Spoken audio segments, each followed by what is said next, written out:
একটা বাটি। এখানে কে হাসে রে ছেলে পেলে? আবার হাসে, এখানে লজ্জা নাই একদম দেখছি। কমিটি লোক আপনারা কি করেন দেখেন না কে হাসতেছে এখানে? মাছে বাজার মনে হয় এখানে হাজার মানুষ বসে তাফসীর শোনার জন্য, তোমরা হাসছো এখানে? আশ্চর্য কথা। এদিকে তাকান, এটা হচ্ছে একটা বাটি, নলডাঙ্গা বাটির নাম কি? এই বাটিতে আমি এক পাশে রাখলাম মরিচ, আর এক পাশে রাখলাম লবণ। কবিরাজ সাহেব রেখেছে। এখন আমি গেলাম, আমাকে সাপে কেটেছে কবিরাজ সাহেব। তো উনি কি করতেন? উনি বলতেন রোগীকে, এই তোমার জিহ্বাটা বের করো। এই দেখেন, জিহ্বা বের করা হতো। তো এখান থেকে লবণ এবং মরিচ নিয়ে জিহ্বায় দেওয়া হতো। এবার কবিরাজ সাহেব বলতেন যে তোমার লবণের স্বাদ কেমন লাগে, মরিচ কেমন লাগে? তো রোগী যদি বলে স্যার স্বাদ তো পাইনসা লাগে, পাইনসা পাইনসা, লবণও না আবার ঝালও বোঝা যায় না, তখন কবিরাজ সাহেব বুঝে ফেলতেন যে এটা কোনো সাধারণ সাপ নয়, তাকে বিষাক্ত সাপে দংশন করেছে। ঠিক আছে, কারণ সাপে কামড় দিলে প্রথম ক্ষতি কি হয়? জিহ্বার স্বাদ মরে যায়। মূল কথায় আসেন, মানুষের জীবনের সবচাইতে বড় বিষাক্ত সাপের নাম হচ্ছে শয়তান।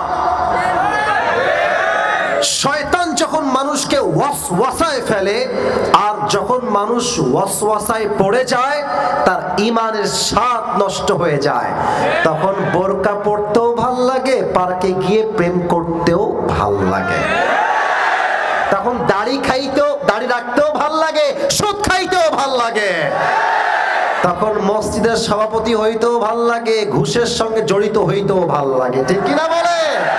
তখন ভালো কাজ কোনটা, খারাপ কাজ কোনটা, তখন আর বুঝে আসে না, অন্তরটা অসুস্থ হয়ে যায় যুবক ভাইরা। ঠিক কিনা বলো? আচ্ছা, আমাদের তো মা আছে, ভাবি আছে, মামি আছে, নানি আছে, আছে না? আপনি জিনিস খেয়াল করবেন, আমি নিজে দেখেছি, আমার পার্সোনাল লাইফে আমি নিজে দেখেছি, এটা নিজে দেখে ওয়াজ করছি। আমি দেখেছি যে এলাকার মায়েরা সত্যি অনেক ভালো, ওয়াজ মাহফিলে আসে, আবার দেখবেন রান্নাঘরে বসে বসে ওয়াজও শোনে। এরকম আপনাদের মারা শোনে না মাঝে মাঝে? আরে ভাই আমার সাথে কথা বল, শোনে না মাঝে মাঝে? শোনে, কিন্তু ওয়াজও শোনে, নামাজও পড়ে, আবার তসবিহ নিয়ে জিকিরও করে। আমি দেখেছি এইরকম মহিলা যে ৫ ওয়াক্ত নামাজও পড়ে, সাদি সাহেবের ওয়াজ শোনে, আজহারের ওয়াজ শোনে, শেখ আহমদুল্লাহর ওয়াজ শোনে। মহিলাটা ভালো, খারাপ না, ৫ ওয়াক্ত নামাজও পড়ে। আবার এই মহিলাটাই সন্ধ্যার পরে বসে হিন্দি সিরিয়াল দেখে। মাফ চাচ্ছি, আমার কথা রাগ করবেন না।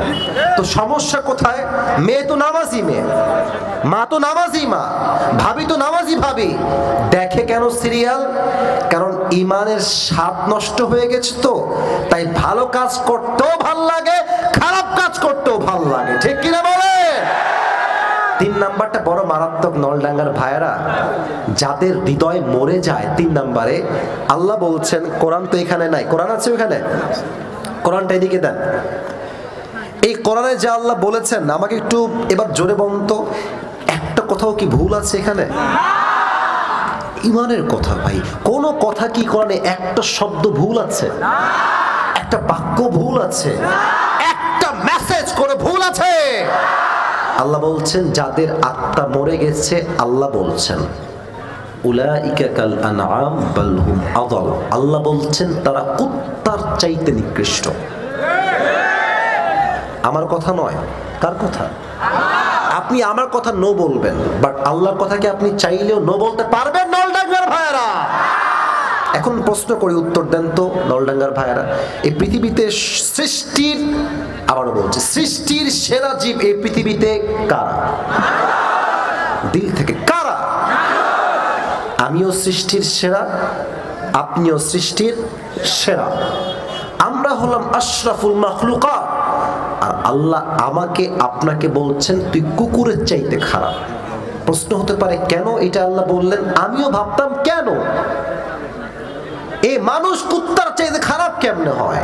আমি সেই দিন গাড়িতে বসে বসে আল্লামা সাইদি হুজুরের একটা ওয়াজ শুনছিলাম, অনেক আগের একটা ওয়াজ, আপনিও শুনবেন, সার্চ করে লিখবেন যে ময়মনসিংহে সাইদি সাহেবের ওয়াজ, অনেক অসাধারণ ওয়াজটা উনি করছেন এই আত্মা নিয়ে ওয়াজ। উনি বললেন একটা এক্সাম্পল, উদাহরণ দিলেন, শুনলে বুঝবেন যে আল্লাহ আমাদেরকে কুত্তার চাইতে খারাপ কেন বললেন। আচ্ছা, নলডাঙ্গার যে রাস্তাটা আমি আসলাম, এই পাশ দিয়ে আপনাদের রাস্তায় রাত 1টার সময় 2টার সময় কুত্তা থাকে না? মুরব্বীরা কথা কন, যুবকরা কথা কন, কুত্তা থাকে না? এই যে মাহফিল শেষে যখন বাসায় যাবেন, রাত বাজবে 1টা, একা থাকলে বুঝবেন বাস কারে কয়।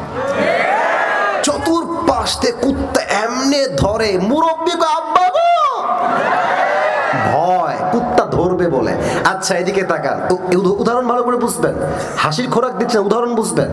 আমি আসিফ, আমার একটা কুত্তা আছে, নাম হচ্ছে টমি। নাম কি? টমি। আচ্ছা রাত বাজে এখন 12টা, মনে করেন এটা হচ্ছে আমার বাসা, স্যার যেখানে বসে আছেন, আর আমি আসছি ঠিক ওই বাম সাইড থেকে। তাকান তো কোন সাইড থেকে?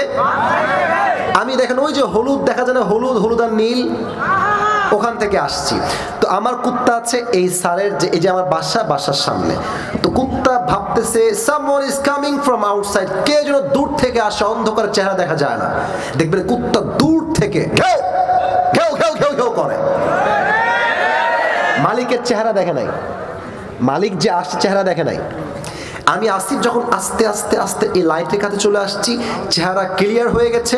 আমি যখনই তার কাছে আসব, দেখবেন কুত্তা মালিক আসলে ঘেউ ঘেউ করতে সাউন্ড কমাই দিয়ে মাথা নত করে দেয়, মালিকের পায়ের কাছে ঝুঁকে যায়। আর কুত্তা তার ভাষায় বলে, I am extremely sorry sir, আপনাকে আমি চিনতে পারি নাই। আচ্ছা এখন যদি এই মালিকের জায়গায় ডাকাত হয়, চোর হয়, কুত্তা কি ছাড়বে? আরে কতক্ষণ ছাড়বে? এবার দেখেন কি বলি আমি। আচ্ছা আমি কুত্তার মালিক, আমি আসিফ কুত্তাকে তো এসি রুমে রাখি নাই, BMW দেই নাই, তাকে তার বিয়ের দেনমোহর দেই নাই, তাকে তো আমি বিশাল বড় গাড়ি দেই নাই। কি দিয়েছি? হয় একটা পাউরুটি অথবা একটা রুটি, অ্যাটলিস্ট এতটুকুই তো নাকি? আপনি আপনার কুত্তাকে বিরিয়ানি খাওয়ান নাকি? যা খেয়ে বেঁচে যায় তাই তো দেন, এই রুটি পাউরুটি পানি এতটুকুই তো, আর কিছু নয়। আল্লাহ বলছে এই বান্দা, একটা কুত্তাকে মালিক যদি মাত্র একটা পাউরুটি দেয়, ও তার মালিককে চিনতে ভুল করে না। আর আমি আল্লাহ কান দিলাম, নাক দিলাম, ঠোঁট দিলাম, চোখ দিলাম, দেহ দিলাম, জান দিলাম, আমার বান্দা সব চিনলো, কিন্তু যে মালিক তাকে দিয়েছে সে মালিককে সে চিনলো না, সে কুত্তার চাইতে খারাপ হয়ে গেল। কুকুর তো একটা পাউরুটি পেয়ে মালিককে চিনতে, ঠিক আছে আবেগ লাগবে না, এদিকে তাকান। কুকুর তো একটা পাউরুটি পেয়ে মালিককে চিনতে ভুল করে নাই। আর মানুষ এত নিয়ামত পেয়ে আল্লাহকে চেনে নাই। আল্লাহ বলছে ওই মানুষগুলো কুত্তার চাইতে খারাপ হয়ে গেছে। যুবক ভাইরা ঠিক কিনা বলো? এই জন্য প্রথম কাজ হচ্ছে আত্মার পরিশুদ্ধি লাগবে। কদ আফলাহা মান যাক্কাহা, আত্মার পরিশুদ্ধি করেছে যে সফল হয়েছে। সুবহানাল্লাহ পড়েন সবাই।